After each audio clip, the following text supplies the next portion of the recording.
భవానీదేవి అయితే పైనుండి కిందకు వచ్చి కృష్ణ, కృష్ణ అని చెప్పేసైతే గట్టిగా అరుస్తూ ఉంటుంది. ఆ మాటలకి అక్కడ ఉన్న కృష్ణ అయితే ఏంటి అత్తయ్య ఎలా పిలుస్తుందని చెప్పేసైతే అనుకుంటూ ఉంటుంది. ఇంతలో అక్కడ ఉన్న భవానీదేవి అయితే కిందకు వచ్చి ఏ కృష్ణ నువ్వు రావే నా దగ్గరికి అని చెప్పేసైతే గట్టిగా పిలుస్తూ ఉంటుంది. ఇంతలో కృష్ణ అయితే భవానీదేవి దగ్గరికి వెళ్తూ ఉంటుంది. అది చూసిన భవానీదేవి అయితే కృష్ణని గట్టిగా కొడుతూ ఉంటుంది. ఎంత మోసం చేసావే మమ్మల్ని అని చెప్పేసైతే అంటూ ఉంటుంది.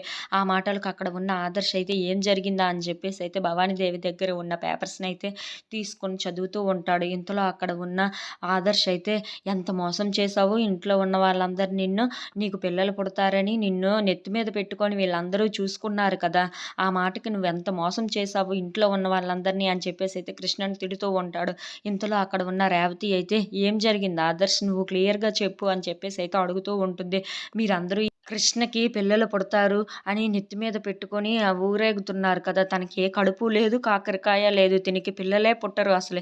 ఈ జీవితంలో పిల్లలు అనేవారే ఈ కృష్ణకు పుట్టరు అని చెప్పేసైతే అంటూ ఉంటాడు. ఆ మాటలు వినగానే అక్కడ ఉన్న కృష్ణ అయితే ఒక్కసారిగా షాక్ అయిపోతూ ఉంటుంది. నిజం తెలిసిపోయిందని చెప్పేసైతే చాలా బాధపడుతూ ఉంటుంది. ఇంతలో అది విన్న రేవతి అయితే ఏంటి కృష్ణకు మరి పిల్లలు పుట్టరా? జన్మలో పిల్లలు పుట్టరా? అని చెప్పేసైతే చాలా బాధపడుతూ ఉంటుంది. ఆ విషయం తెలిసిన భవానీదేవి అయితే చాలా కోపంగా కృష్ణనైతే చూస్తూ ఉంటుంది. If you like this video please like, share and subscribe friends.